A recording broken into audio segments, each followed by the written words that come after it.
May kasabihan, ang pag-aasawa ay hindi parang kaning isusubo na kapag napaso, iluluwa.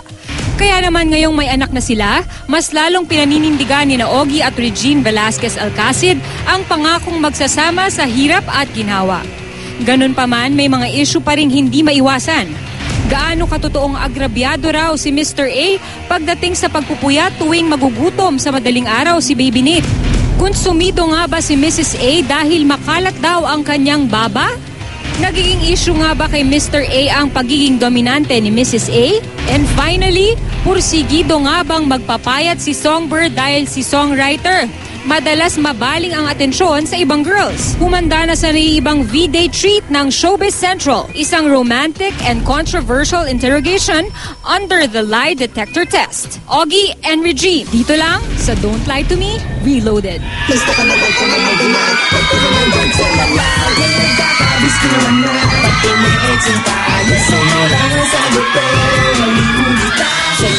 Shake it sweet, pull your head down to your feet. Please don't wag ka na mag-deny. Pag tinanong, don't tell a lie.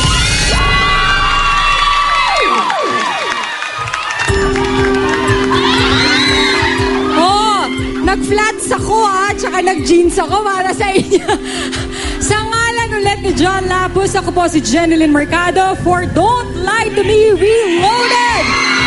Ready na ang mag-asawa sa salang sa ating Valentine Edition. Mr. and Mrs. A, Ogie and Regine Velasquez Alcacid. Yay! Paalala lamang Mr. and Mrs. Alcacid, ang standard phrase na don't lie to me, yes or no, bago kayo sabay sumagot, kailangan sabihin ko muna yung don't lie to me, yes or no. Ayan, simulan na natin ang tanungan. Unang tanong.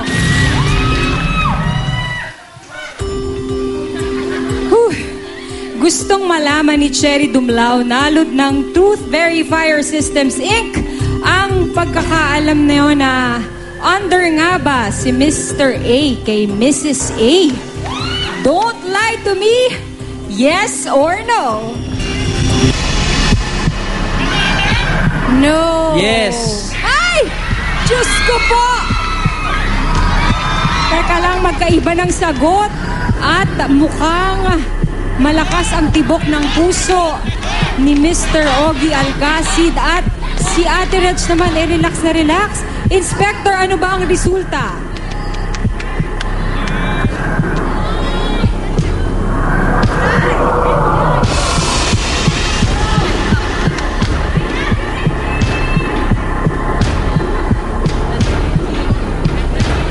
Inspector? Kailangan talaga mga 3 days. Kailangan talagang maayos ang pagkakatingin ng inyong mga heartbeat. Go! Yes! Maraming salamat sa inyong dalawa. Teka lang! Pag no at yes ang sagot, pwede kayong mag-react. Pwede nyo nga ipagtanggol ang inyong mga sarili. Hoy, ikaw, ipaliwanag mo yung sarili mo, ha?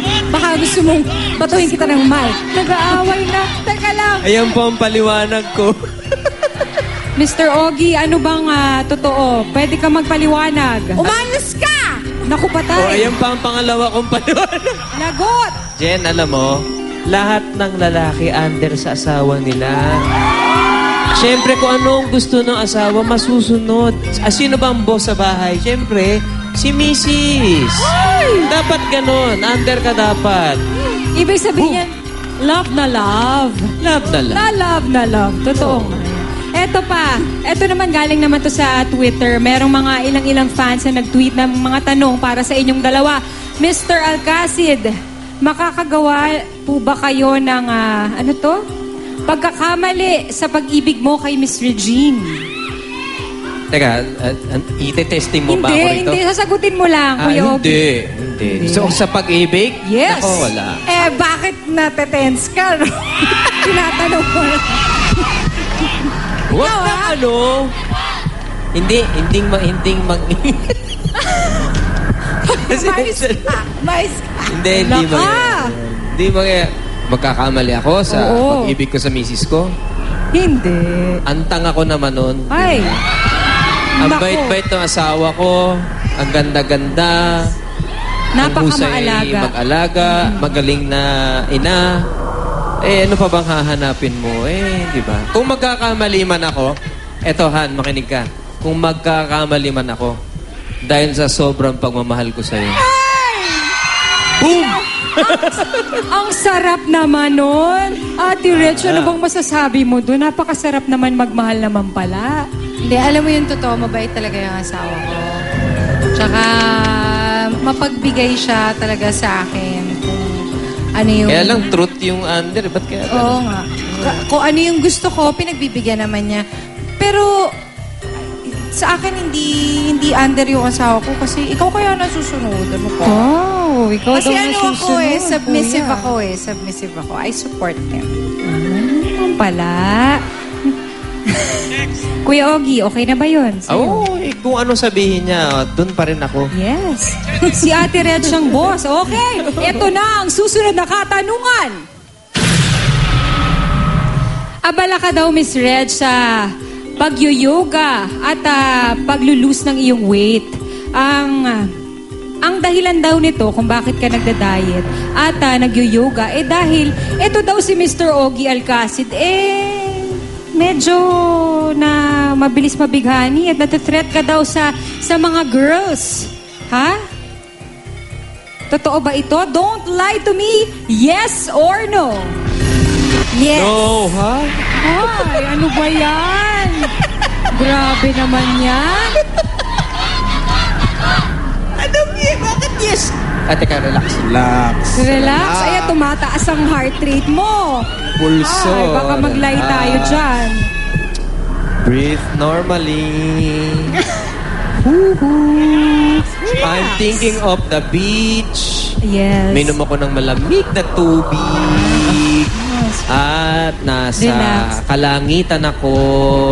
Kasama mo si Ate Reg. Kasama ko, asawa ko at yung At si Baby anak ko. Nate, of course. At medyo nasa ibabaw kami ng duyan. Ayan, bumabagal na yung heartbeat ko. Oh. Ramdam ko Parang lalong bumibilis yata. Ano ba heartbeat ko ba yan o sound effects lang yan? Rinig na rinig yung heartbeat mo. Heartbeat ko ba talaga yan? Alright, Inspector, ano ang sagutan?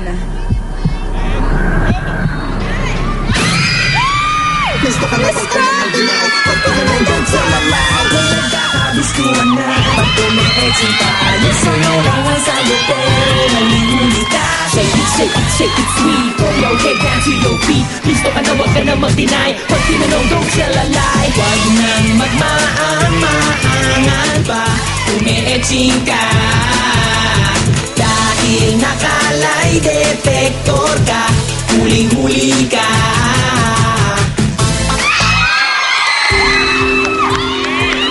Nakakatuwa naman. Sayo ka na lang ng sayaw. Oh, di ba? Stoy, magpaliwanag ka. Oh. Ito na ang pagkakataon mo para magpaliwanag, Kuya Ogie. Ako muna. Let's give him time. Yes, Ate Reg. O, ikaw muna, Ate. Kasi talagang yung sagot ko, no. Tinetest. Hindi. Actually, kaya yes yung sinagot ko. Kasi it's true that I really want to lose weight for my husband. Yes. Kasi parang feeling ko, as a wife, kasama yun sa duty mo na maging, yung mukha ka namang, ano yun? Attractive. Attractive for you try to be attractive to your husband. Yun, kaya yes yung sinagot ko. Kasi talagang I want to lose weight, hindi para makabalik ako agad sa trabaho, but for my husband. Of course. Not that hindi ko ginagawa yun dahil para hindi siya tumingin sa iba. Kasi allowed naman siyang tumingin sa iba Oo naman. Pero ang importante, ikaw lang ang laman ng puso. Yes. Tingin lang naman. Ano ba? Bakit hindi Wala namang masama dun sa tingin. At saka, pagka medyo lumalabas na yung mata niya, meron akong Pamalo. Pamalo. Tutusukin ko ng gunting yung mata. Hindi, pero totoo yan, Ate Reg. Totoo yan talaga na kailangan di ba? Importante sa ating mga babae. Oo, na Oo. hindi mo pabayaan yung sarili mo para sa asawa mo. And also for health reasons. Pero sa ngayon, di ba, okay lang naman yan dahil understandable, kakapanganak lang natin. Ganyan ako. Ako naman kasi right now, hindi pa ako pwedeng mag-diet kasi I'm a breastfeeding mommy. Yes. Kailangan healthy lahat ang kinakain. Yes. Na para kay baby need na rin yan. Pero nag-lose na yung asawa ko, ha? Nag-lose na yan ng 30 pounds. Ate Reg, papalakas sa'yo. Nagpapalakas. Oo. Bigyan ka ng 500, mama. Ay, 500! Teka lang, ito na ang pagkakataon paliwanag, Kuya Ogie. Ikaw naman. Galingan mo yan, ha? Galingan mo daw. Magbuti ka. Magbuti ka. Alam mo, dun sa lumabas na resulta, Jen, parang masama akong tao, di ba? Parang, gano'n na. Hindi. Ganito na lang paliwanag ko. Totoo namang, hindi yun ang dahilan eh. Na kaya siya nagpapapayat dahil para hindi ako tumingin sa ibang babae. Gusto niya lang gawin yun para sa health reasons, di ba? No? Tama? Oo. Yun. Kaya ako sinabing, Yes. Sabi ko ba yes? No? Alam, No. hindi na maalala Kaya ako ang sinabing sagot. no. Yun lang yung... Kasi binabalikan ko lang yung logic nung tanong eh. Diba sabi, kaya ka nagpapapayat dahil para hindi ako tumingin sa ibang babae. Sabi ko, no. Pero hindi ko sinasabi hindi ako tumitingin sa ibang babae. Diba? Ang ganda ng lusot ko. O sige na nga, nakalusot ka na. Okay na. Ngayon, may request naman ng mga staff ng Red Cross Savers Appliance Depot at BR Chua Enterprises. Pwede raw bang kayo naman ang magtanungan? Kayong dalawa naman. Meron kayong kanya-kanyang tanong sa isa't isa. Well, hindi namin alam yan. So, kayong dalawa ang magtatanong sa isa't isa. Mauna ka na, Mr. A. Tatanungin ko yung asawa ko. Opo. Ako sasabihin niya kung yes or no. Yes tapos or no. kung naglalay siya. Yes. Ay, ganda to. Oo, totoo yan. Mrs. A, What? gustong malaman ng mga parlorista dyan sa tabi-tabi at yung mga nagmamadyong ngayong hapong ito, habang sila'y nanonood ng Showbiz Central, gusto lang malaman, Mrs. A, yes or no? Ikaw ba? Let me rephrase the question. Wala pa nga question eh. Ito na. Nung una mo ba akong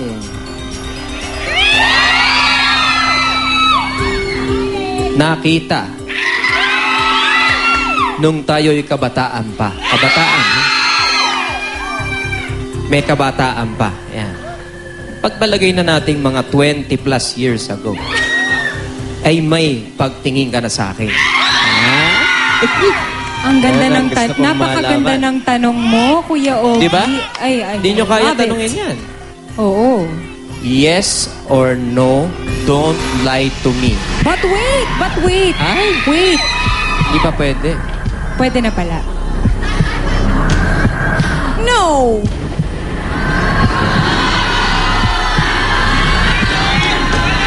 Alam ko na yan, lie yan. No, si Miss Reg na tanong sa kanya ni Mr. Ogie na nagkagusto ba siya nung sila'y mga bata pa. Tingnan natin kung truth or lie ba itong sagot ni Ate Reg. Inspector, handa ka na ba? Parang may problema si Inspector. Oo, parang may pinagdadaanan. Ano ba yon? Pero in fairness, mukhang bagong ligo siya. Oo, fresh na fresh. Ay! Diyos ko! Oh, bakit walang pumapasok na Teka dancer? lang. Gusto ko munang marinig yung paliwanag. Ate Reg, bago ako sumayaw. Okay. Gusto ko munang Sige, marinig yung paliwanag bago ako sumayaw. Mag-dance. Magda-dance ako pagkatas ng paliwanag. Isang. Uulitin ko yung tanong. Uulitin ni Kuya Ogie ang tanong. Gusto ulit marinig ng mga tao yung tanong mo, yung Kuya tanong ko. Ogie. Sabi Oo. ko, nung kabataan pa natin, Mrs. A, na mga 20 years ago, 20 to 25 years ago, ikaw ba, Mrs. A, nagkagusto sa akin? Yun yung tanong ko. Yun ang tanong. So, ang resulta ay lie. Sabi niya, no. No, oo. Sabi ni Ate Reg ay no. Ayan, sinusukat ulit. Sinusukat. Ganun pa rin yun. Ganun pa rin ba yun? Oo. Ano sa tingin mo, Kuya Ogie? Lie pa rin. Lie pa rin. Sabi ni Kuya Ogie, lie Tingin daw. ko, Tingnan natin kung anong sasabihin ng ating truth verifier. Yan yung heartbeat ko. Lie pa rin talaga, oh. Ay! Lie pa rin. Ate Reg, paliwanag mo. Hindi ko na kailangan paliwanag. Asawa ko na siya eh. Why? No, but it's true. I've always liked him. Even when we were younger, I've always liked him. Iba mang like yon, hindi man love, basta like pa din. So, eto na nga, after ilang years, kami pa rin pala yung nagkatuluyan. Totoo pala ang fairy tale. Happily ever after. Ooh. Okay, dahil dyan, ay sasayaw ako. Ito na, wala na. Gusto ka na ba ka na mag-deny? Pag tinanong don't tell a lie. Kung nagkakabistuhan na, ba't kumiexing pa? Yes or no lang ang sagot, pero huli-huli ka. Shake it, shake it, shake it sweet. Throw your head down to your feet. Gusto ka na wag ka na mag-deny. Pag tinanong don't tell a lie. Wag nang magmaang-maangan pa. Kumiexing ka. Dahil nakalay detector ka. Huli-huli ka.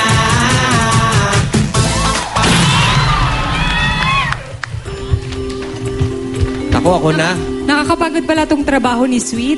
Kapag may naglalay, hinahagis-hagis. Buti nga ako, hindi hinahagis-hagis. Ito na. Ito na ang turn mo, Kuya Ogie. Hindi, tatanungin niya ako. Tatanungin, oo. Ito Wala ang sagot mo. question eh. Ang question mo, Ate Reg, Question ano? ko,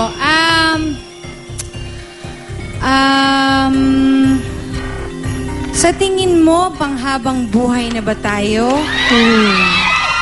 Don't lie to me, yes or no? Napakagandang tanong. Ako, pag nag-lie yan, good luck, ha? Lagot ka. You relax. Relax. Yan, ganyan. Imagine ulit.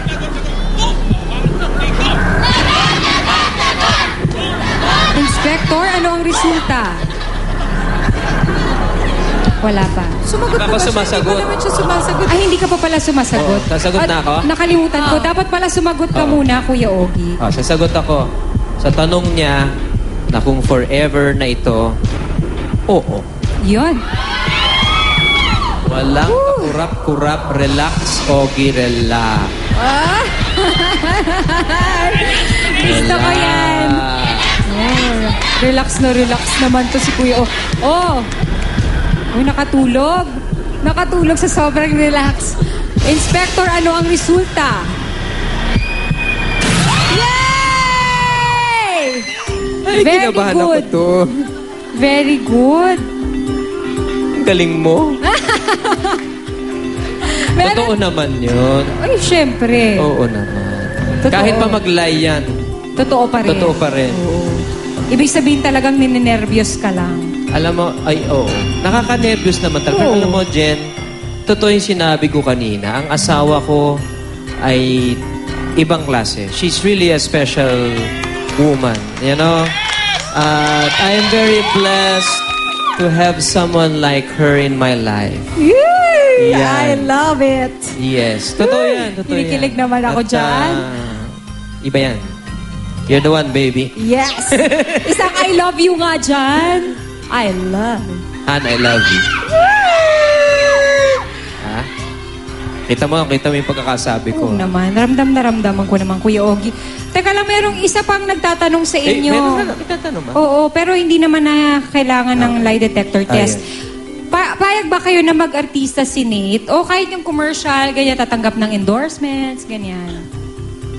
Actually, may nag-offer na sa amin para kay Nate. But we both felt na parang he's a little bit too young and too tiny para humarap sa camera. So, nag-decline muna kami kasi parang kawawa naman. Oo nga naman. Masyado hindi pang pa. maliit eh. Pero in fairness to sa anak namin parang ngayon pa lang nag-aartista. Talaga?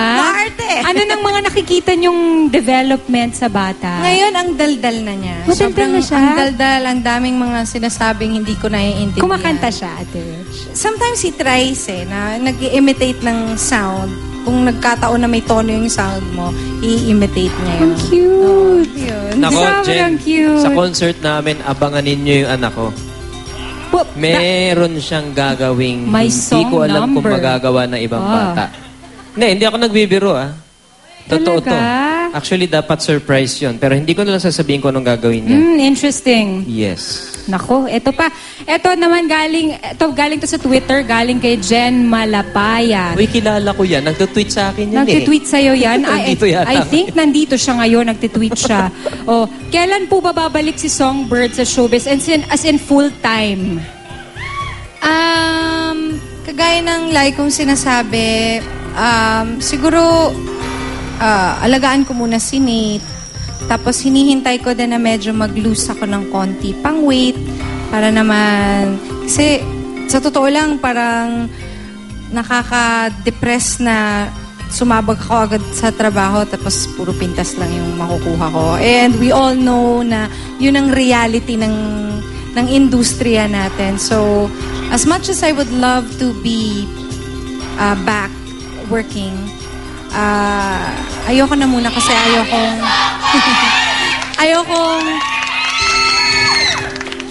ayokong bumaba yung self-esteem ko. And besides, ang first priority ko sa ngayon, alagaan si Nate. Ayun, yun naman pala. We love you, Songbird. Oo naman. At nakakatuwa, Ate Reg, kanina na makita ka namin. Yes, na makita ka namin sa Party Pilipinas kanina. Nakakatuwa at nakakamiss pakinggan ang iyong boses. Actually, sobrang na-miss ko yung Party Pilipinas family ko. Tsaka, kaya kami gumagawa, buti nga pinagbigyan ako ng asawa ko kasi it was my idea to have a Valentine concert. Because I really, really missed singing. I rested for almost a year. And even before that, hindi naman ako nagko-concert. And I thought it'd be a good idea for us to do a show together since husband and wife na kami. So, thank you, Baba, for giving me this opportunity. Ako dapat ang magpasalamat sa iyo dahil Kaya, maraming nag-aabang sa iyo sa pagbabalik mo. Di ba? Yes, maraming nakakamiss sa iyong boses. Pwede namang Ate Reg. ikaw ang mag-concert mag-isa pero sinabi mo, sama ako din. Salamat din sa iyo. Ay, hindi pa ako, hindi ko pa kaya. At syempre, mas maganda kung ang kakampi ko sa stage yung asawa ko. Kaya, yun. I'm sure magiging successful yan at alam ko susuportahan niya ng maraming tao. Salamat, Sana Jen. mabigyan niyo ko ng ticket para makapanood kaming dalawa ni Luis, ha? Ayun naman Oo. Tsaka ito na yung pagkakataon niyo para i-invite lahat ng tao na manood at yung mga nakabili na, magpasalamat sila sa pagbili ng ticket sa inyong concert. Maraming salamat po sa mga nakabili na ng ticket. Thank you very much for your support. We hope that you will enjoy the show. Well, we promise to give you a good time. At doon naman po sa mga hindi pa nakakabili ng ticket, sana po bumili na po kayo. Medyo sold out na yung iba. So, ayun, sana po celebrate with us. Magkita-kita po tayo sa Araneta Coliseum. Sa Tuesday na po ito. Yes, Mr. and Mrs. Tuesday, Lee. Valentine's Day, Feb 14, at the Smart Araneta Coliseum. Yung mga magpupunta po dun sa Araneta Coliseum, pinapangako po namin sa inyo. This will be one Valentine concert and one Valentine event that you will never forget. So, see you on Tuesday. Maraming Yay! salamat, Mr. and Mrs. A. Maraming Thank salamat you. sa inyong dalawa.